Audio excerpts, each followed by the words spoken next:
Hello guys, I am Ricky and you're most welcome to our YouTube channel Nirmala निर्वाण classes. हम लोग ऑक्सीकरण अवकरण को देख रहे हैं, ऑक्सीडेशन रिडक्शन को देख रहे हैं।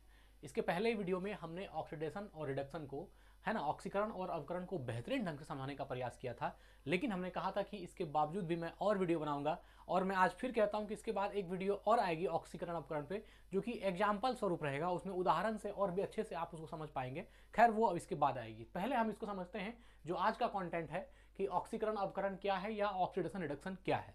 तो देखिए, आप जो बेसिकली जानते हैं कि ऑक्सीडेशन में क्या होता है, ऑक्सीजन जुड़ता है।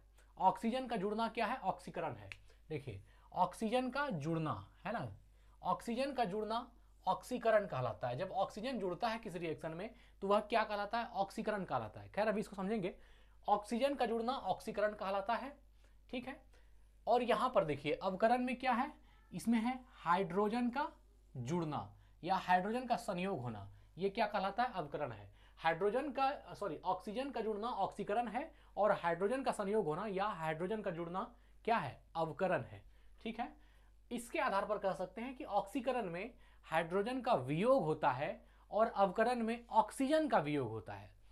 ऑक्सीकरण में ऑक्सीजन जुड़ता है और अवकरण में हाइड्रोजन जुड़ता है, हाइड्रोजन का संयोग होता है, ठीक है। यहां से तो आप समझ गए कि ऑक्सीजन का जुड़ना ऑक्सीकरण कहलाता है और हाइड्रोजन का संयोग होना या हाइड्रोजन का जुड़ना अवकरण कहलाता है ना। हाइड्रोजन का वियोग भी ऑक्सीकरण कहलाता है और ऑक्सीजन का वियोग भी अवकरण कहलाता है, ठीक है। इसमें ऑक्सीजन का संयोग होता है, किसमें, ऑक्सीकरण में ऑक्सीजन का संयोग होता है और अवकरण में क्या होता है, इसमें ऑक्सीजन संख्या घटती है, इसमें ऑक्सीकरण की संख्या घटती है, इसमें ऑक्सीकरण संख्या घटती है, किसमें, अवकरण में। और यहां क्या हो रहा है, इसमें ऑक्सीजन का संयोग होता है, मतलब जब भी ऑक्सीडेशन होगा उसमें ऑक्सीजन का संयोग होगा और जो अवकरण होगा इसमें ऑक्सीकरण संख्या क्या होगी, घटेगी, मतलब ऑक्सीजन का वियोग होगा, ठीक है। यहां है addition of oxygen is called oxidation. Addition of oxygen, oxygen के जुड़ने को क्या बोलते हैं, ऑक्सीडेशन कहते हैं। Addition of oxygen is called oxidation. और यहां क्या है, gain of electron equal to reduction. Electron को गैन करना ये क्या है, अवकरण है या रिडक्शन है। यहां एक पॉइंट है, इसमें इलेक्ट्रॉन ग्रहण होता है।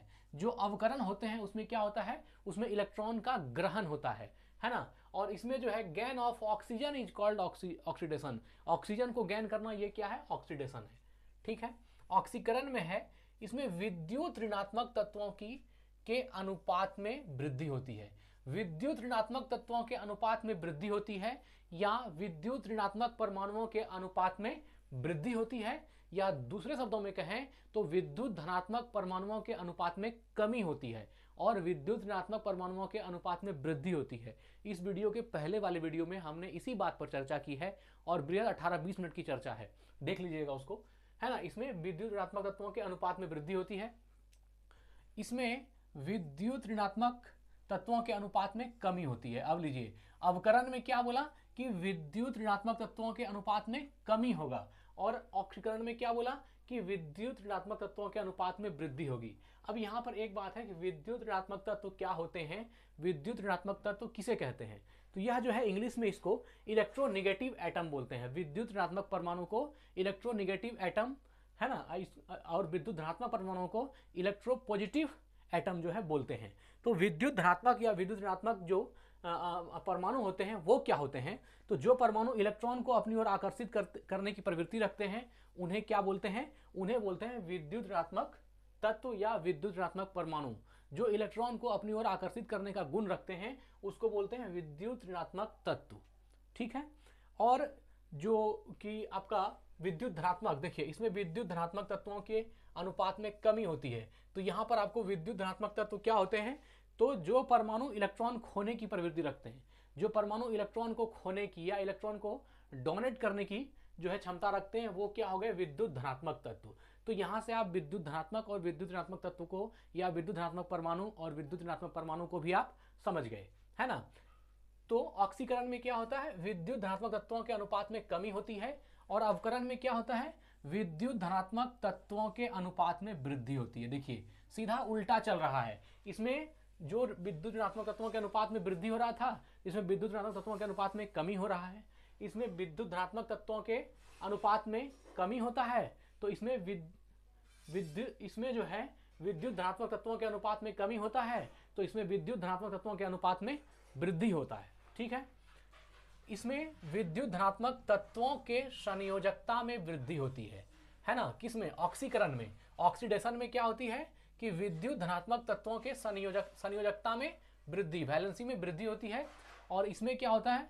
विद्युत धनात्मक तत्वों की संयोजकता में कमी होती है। जो विद्युत धनात्मक तत्व हैं उनकी संयोजकता में कमी होता है। किसमें? अवकरण में। और ऑक्सीकरण में क्या होता है? विद्युत धनात्मक तत्वों की संयोजकता में वृद्धि होती है। ठीक है, अब देखिए कुछ उदाहरण ऑक्सीकरण का अगर हम देखना चाहेंगे तो जैसे मान लीजिए यह जो है S सल्फर प्लस O2, ये क्या बना दिया? S प्लस O2, ये हो गया SO2, है ना। SO2, यहाँ ऑक्सीजन जुड़ रहा है। जैसे हमने पढ़ा था ऑक्सीजन का जुड़ना ऑक्सीकरण है, तो S प्लस O2 में क्या हो गया? SO2। यहाँ पर क्या हो रहा है? यहाँ जो S है, इस S का क्या हो रहा है? S का ऑक्सीडेशन हो रहा है, ऑक्सीडेशन हो रहा है, या सल्फर का ऑक्सीकरण हो रहा है।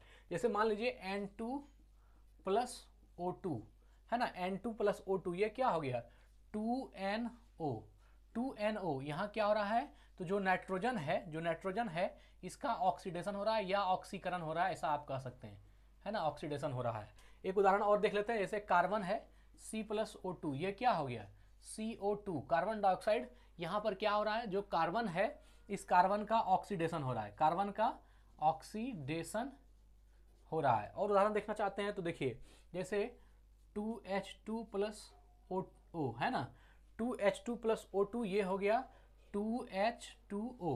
यहाँ पर जो है हाइड्रोजन का क्या हो रहा है? ऑक्सीडेशन हो रहा है। हाइड्रोजन का ऑक्सीडेशन हो रहा है या हाइड्रोजन का ऑक्सीकरण हो रहा है। इन तमाम उदाहरणों में ऑक्सीजन जुड़ते जा रहे हैं और जहाँ जहाँ भी ऑक्सीजन जुड़ेगा वहाँ पर क्या होगा? ऑक्सीडेशन होगा। देखिए सल्फर के साथ जुड़ा, सल्फर का ऑक्सीडेशन हो गया।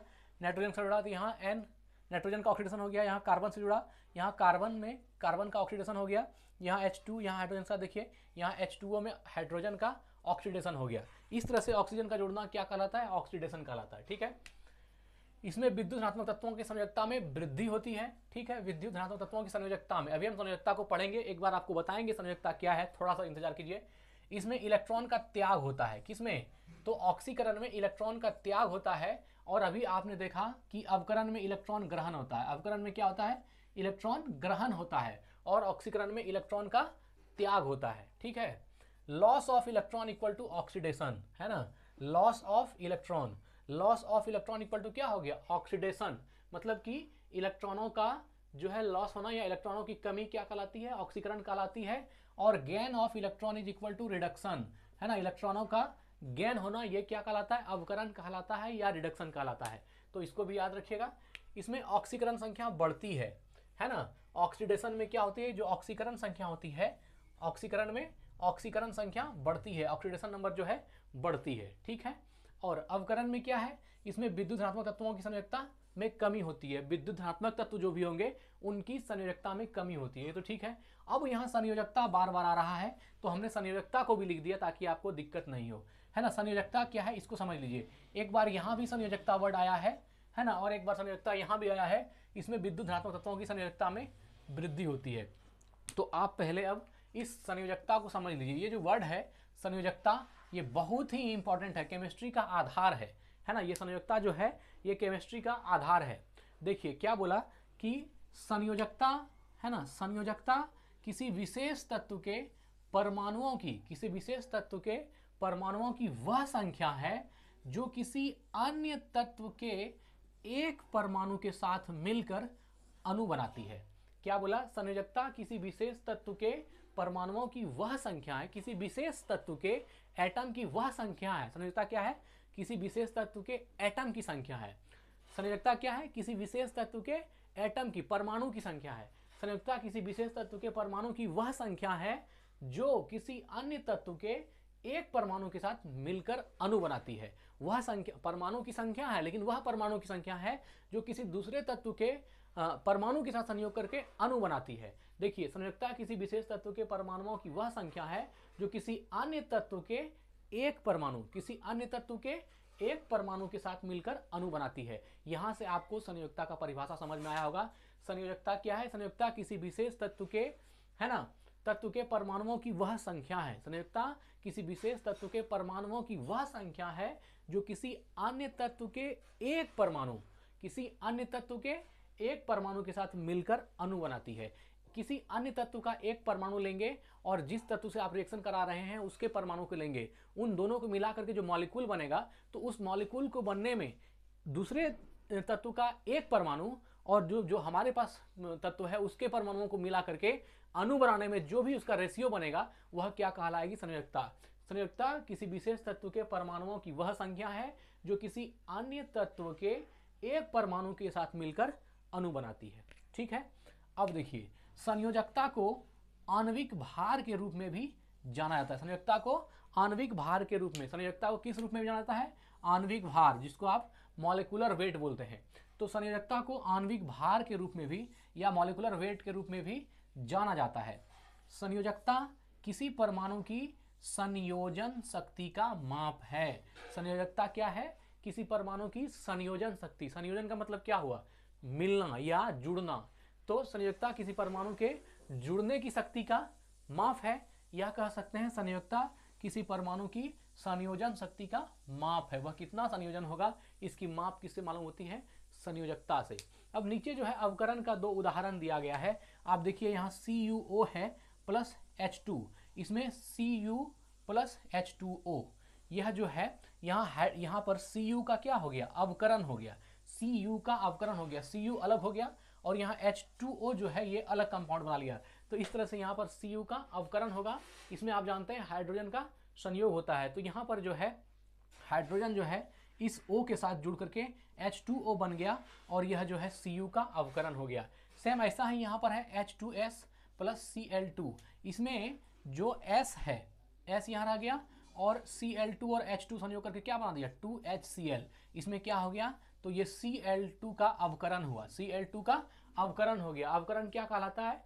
जिसमें हाइड्रोजन का संयोग हो, इसमें ऑक्सीकरण संख्या घटती हो या इलेक्ट्रॉन ग्रहण होता हो। तो यहाँ पर जो Cl2 है, इस Cl2 और जो यहाँ H2 था, इस दोनों का संयोग हो गया और 2HCl जो है प्रोडक्ट के रूप में बन गया और यह जो S था सल्फर, ये यहाँ पर हो गया। इसमें Cl2 का क्या हो गया? अवकरण हो गया। ठीक है ना। तो आज जो है हमने ऑक्सीकरण और अवकरण में क्या अंतर है और दोनों के कुछ उदाहरणों को देखा, साथ ही हमने समझा कि संयोजकता क्या होती है ना। संयोजकता केमिस्ट्री का बहुत ही आप कह सकते हैं एक इम्पॉर्टेंट, महत्वपूर्ण चीज़ है। कहा जाए केमिस्ट्री में बहुत सारे अलग अलग केमिस्ट्री के अवयव हैं, लेकिन उनमें संयोजकता की जो वैल्यू है वह एक अलग ही है, क्योंकि कोई भी कंपाउंड बनेगा उसमें संयोजकता को जाने बिना संयोजकता के वो पॉसिबल नहीं है। इसलिए वैलेंसी बहुत ही महत्वपूर्ण चीज़ है केमिस्ट्री की। तो संयोजकता किसे कहते हैं? संयोजकता किसी विशेष तत्व के परमाणुओं की वह संख्या है जो किसी अन्य तत्व के एक परमाणु के साथ मिलकर अणु बनाती है, ये कहलाती है संयोजकता। तो अभी हम लोग ऑक्सीकरण और अवकरण को देखें। मिलते हैं अगली वीडियो में। धन्यवाद। स्वस्थ अपना ख्याल रखें। जय हिंद, जय भारत।